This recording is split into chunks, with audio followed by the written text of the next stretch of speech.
नमस्कार दोस्तों, आप देख रहे हैं एचवीएस स्टडीज़ और इस वीडियो में आपके लिए 5 जुलाई 2024 का करंट अफेयर लेकर आ गए हैं। करंट अफेयर के साथ साथ स्टैटिक जीके और रिलेटेड करंट अफेयर्स का रिवीजन करते हुए चलेंगे। अगर आप इस चैनल पर पहली बार आए हो तो चैनल को सब्सक्राइब कर लीजिएगा। वीडियो अच्छी लगे तो वीडियो लाइक करके ज़रूर जाइएगा। लास्ट में आपके लिए क्विज़ रखा है, उस क्विज़ को ज़रूर सॉल्व कीजिएगा। चलिए बात करते हैं लास्ट डे के क्विज़ की। लास्ट डे आपसे क्वेश्चन पूछा गया था, which country has recently assume the presidency of European union council. तो हाल ही में किस देश ने यूरोपियन संघ परिषद की अध्यक्षता ग्रहण की? तो आप सभी ने आंसर हंगरी दिया था और हंगरी ही सही आंसर है। आज के पहले क्वेश्चन की बात करें। पहला क्वेश्चन है, with which country has India recently started the joint military exercise nomadic elephant. तो भारत ने हाल ही में किस देश के साथ संयुक्त सैन्य अभ्यास नोमैडिक एलिफेंट शुरू किया है? तो भारत ने ये मंगोलिया के साथ भारत में ही मेघालय में ऑर्गेनाइज की इस एक्सरसाइज को।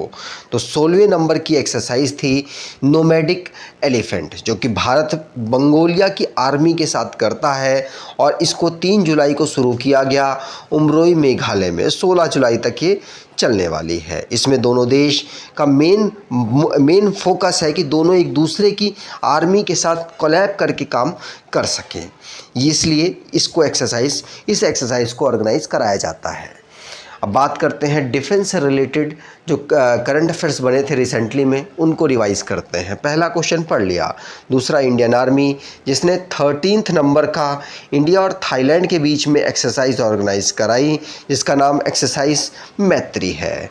जनरल उपेंद्र द्विवेदी भारत के अगले आर्मी चीफ बनेंगे, जो कि 30वें नंबर के होंगे। तरंग शक्ति 2024 नाम की एक्सरसाइज भारत इसको ऑर्गेनाइज करेगा, भारत की एयरफोर्स इसको ऑर्गेनाइज करेगी। बहुत सारे देश इसमें पार्टिसिपेट करने आएंगे और भारत की एयरफोर्स के द्वारा इतने बड़े लेवल पर जो एक्सरसाइज की जा रही है वो पहली बार ऑर्गेनाइज की जा रही है। और इंडियन एयरफोर्स जिसने एक्सरसाइज रेड फ्लैग 2024 नाम की एक्सरसाइज यूएसए में जाकर पार्टिसिपेट किया, यूएसए इसको होस्ट कर रहा है। इंडिया और जापान के बीच में एक्सरसाइज जाइमेक्स नाम की होती है और अभी रिसेंटली में इसको ऑर्गेनाइज कराया गया जापान में। इंडियन नेवी जिसने रिम्पैक नाम की एक्सरसाइज अमेरिका में अभी रिसेंटली में पार्टिसिपेट किया जाकर। डीआरडीओ ने Rudra M2 air to surface missile है, इसका MKI फाइटर एयरक्राफ्ट के माध्यम से सक्सेसफुली टेस्ट किया था। और अभी रिसेंटली मंगोलिया और इंडिया के जो डिफेंस मिनिस्टर्स हैं उनके बीच में जॉइंट मीटिंग हुई है उलन बटार, मंगोलिया की कैपिटल है वहाँ पर। अगला question, Dick Schoof has recently become the new prime minister of which country. तो डिक स्कूफ हाल ही में किस देश के नए प्रधानमंत्री बने हैं? तो ये नीदरलैंड के नए प्रधानमंत्री बने हैं। नीदरलैंड यूरोपियन कंट्री है और ये नीदरलैंड के इंटेलिजेंस चीफ भी रहे हैं, जिनका नाम डिक स्कूफ है। ये अभी रिसेंटली में नीदरलैंड के नए प्राइम मिनिस्टर बन चुके हैं। ठीक, आगे बात करते हैं। अगला क्वेश्चन, उससे पहले जो इंटरनेशनली करंट अफेयर्स बने हैं उनको रिवाइज करते हैं। पहला क्वेश्चन पढ़ लिया। दूसरा, हंगरी जिसने अभी रिसेंटली में यूरोपियन यूनियन की जो काउंसिल है उसमें प्रेसिडेंसी की पद को संभाला है अगले 6 महीने के लिए। आर्मेनिया के प्राइम मिनिस्टर निकोल पासियान जो कि रिसेंटली में कलेक्टिव सिक्योरिटी ट्रीटी ऑर्गेनाइजेशन से अलग होने के लिए अनाउंस कर चुके हैं। मलावी के वाइस प्रेसिडेंट सोलोस क्लॉस चिलीमा अभी रिसेंटली में डेड कर गए, क्योंकि प्लेन क्रैश की वजह से इनके साथ वो घटना घट गई थी। United nation security general Antonio Guterres ने इजरायली आर्मी को ग्लोबल जो बच्चों के अगेंस्ट क्राइम करती है उस लिस्ट में डाल दिया है। अगला क्वेश्चन, उससे पहले अगर आपको ई बुक परचेज़ करना चाहते हैं तो डिस्क्रिप्शन बॉक्स में लिंक है, वहाँ से ई बुक परचेज़ कर सकते हैं। अगला question, who has been appointed the new president of professional golf tour of India. तो professional golf tour of India का नया अध्यक्ष किसे नियुक्त किया गया? तो professional golf tour of India का नया अध्यक्ष नियुक्त किया गया है कपिल देव को। कपिल देव क्रिकेट 1983 में इन्होंने भारत को पहला वर्ल्ड कप जिताया था और साथ साथ ये गोल्फ के भी बेहतरीन खिलाड़ी रहे हैं। इन्होंने सीनियर आर्मेचर लेवल तक भारत का रिप्रेजेंटेटिव किया। कपिल देव जो कि अब इस पोजीशन में HR श्रीनिवासन की जगह लेंगे, जो कि अब गोल्फ के जो इंटरनेशनल टूर्स होंगे उनको यहाँ पर ऑर्गेनाइज करेंगे, ठीक। और यहाँ पर जो PGTI मतलब professional golf tour of India, इसके इस समय पर CEO उत्तम सिंह मुंडी हैं, ठीक। अगला question, which bank has recently launch the MSME सहज फैसिलिटी? तो हाल ही में किस बैंक ने MSME सहज सुविधा शुरू की है? तो MSME सहज सुविधा SBI के द्वारा शुरू की गई। ये भारत का गवर्नमेंट सेक्टर का सबसे बड़ा बैंक है। इसके माध्यम से MSME सहज के माध्यम से ये 1 लाख रुपए, अगर आपके पास GST अवेलेबल है सेल्स इनवॉइस में, तो आपको 15 मिनट के अंतर्गत ये 1 लाख रुपए आपको प्रोवाइड करा पाएंगे फाइनेंस असिस्ट के रूप में। तो SBI के जो इस समय पर चेयरमैन दिनेश खारा हैं, लेकिन नए चेयरमैन का भी अनाउंसमेंट हो चुका है। उन्होंने कहा कि MSME सेक्टर में जो छोटे व्यापारी हैं उनको इसमें मदद मिलेगी। अगला question, which union minister has recently launch the निर्माण पोर्टल? हाल ही में किस केंद्रीय मंत्री ने निर्माण पोर्टल लॉन्च किया है? आंसर होगा जी किशन रेड्डी। जी किशन रेड्डी भारत के इस समय पर माइन और कोल के यूनियन मिनिस्टर हैं। इन्होंने निर्माण पोर्टल को अभी रिसेंटली में लॉन्च किया, जिससे कि जो सिविल सर्विसेज की एग्ज़ाम की तैयारी कर रहे हैं उनको 1 लाख रुपए, अगर वो मेंस तक पहुंचते हैं तो उनको 1 लाख रुपए तक का जो असिस्ट है वो यहाँ पर दिया जाएगा, जिससे कि बच्चे काफ़ी मेहनत से तैयारी करें और आगे बढ़ने की कोशिश करें। इसमें सभी को 1 लाख रुपया नहीं मिलेगा। इसमें 8 लाख से कम जिनकी फैमिली इनकम है और शेड्यूल ट्राइब वुमेन या थर्ड जेंडर से होते हैं उनको 1 लाख रुपया यहाँ पर जी किशन रेड्डी, जो कि इस समय पर union coal and mine minister हैं, उन्होंने निर्माण पोर्टल के माध्यम से अनाउंस किए हैं। National civil service examination mains में जो कैंडिडेट बैठेंगे उनके लिए, ठीक। आगे बात करें।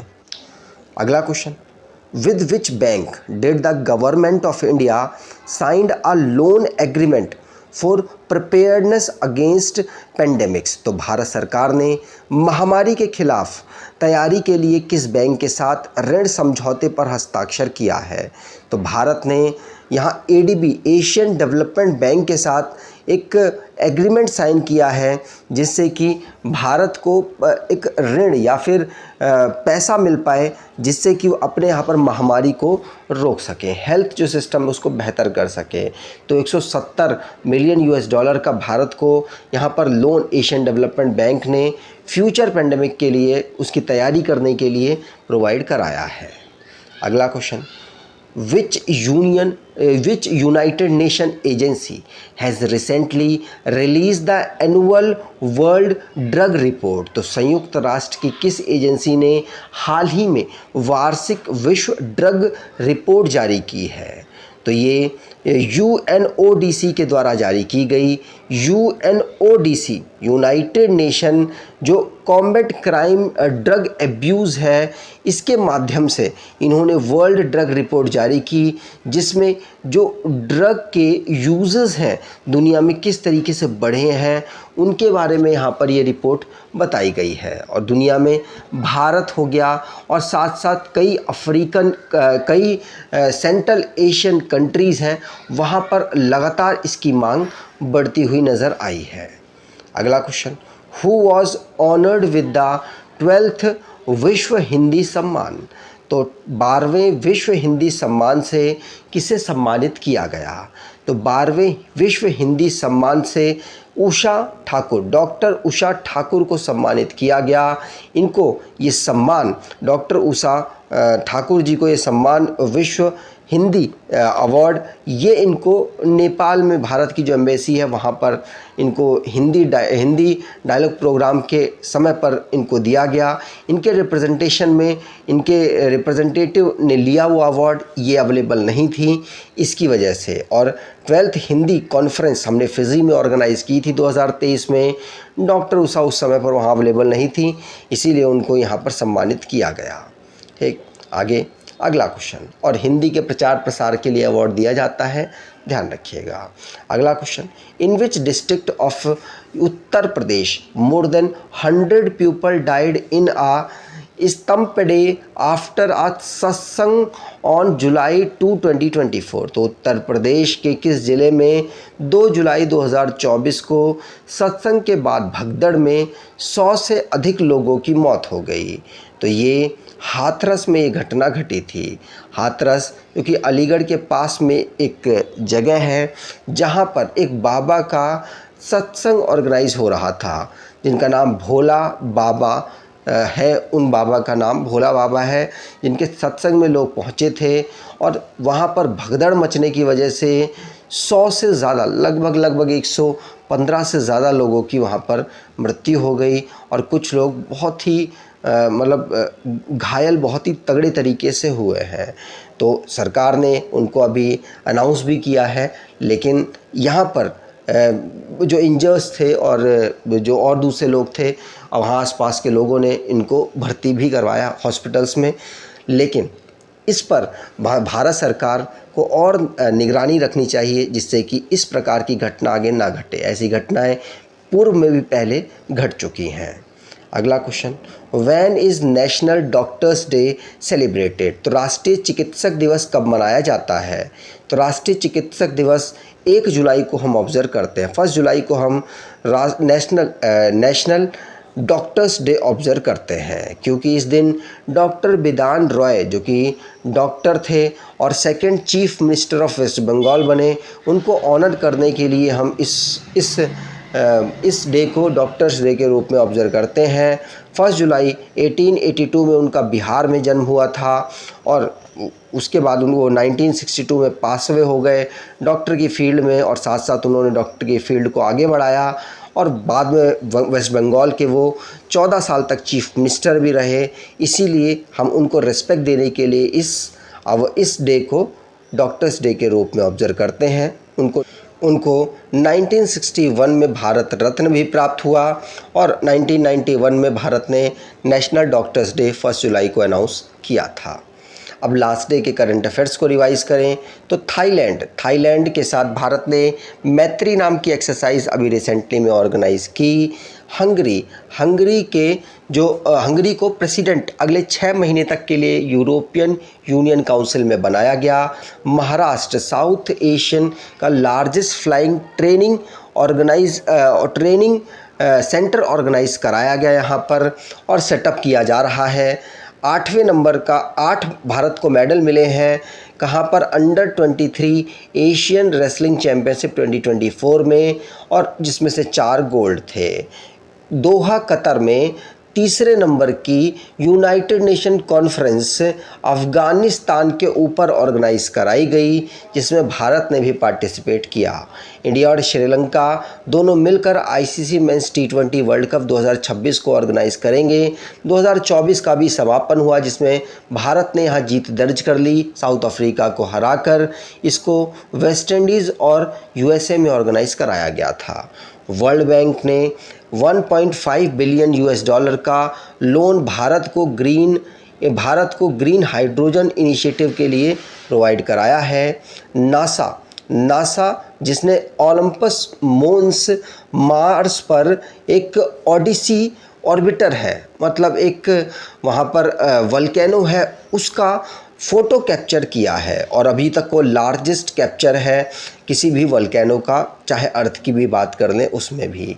दिनेश कार्तिक रॉयल चैलेंजर्स बेंगलोर के बैटिंग कोच और मेंटर के रूप में अब काम करेंगे। वर्ल्ड स्पोर्ट्स जर्नलिस्ट डे हम 2 जुलाई को ऑब्ज़र्व करते हैं। आज के क्विज़ की बात करें तो who has been appointed the new president of professional golf tour of India. तो professional golf tour of India का नया अध्यक्ष किसे नियुक्त किया गया, कमेंट बॉक्स में डिटेल में आंसर दीजिएगा। अगर आपको ये वीडियो अच्छी लगी है तो आपसे अनुरोध करूँगा वीडियो को लाइक कर दीजिएगा, चैनल को सब्सक्राइब कर लीजिएगा। धन्यवाद।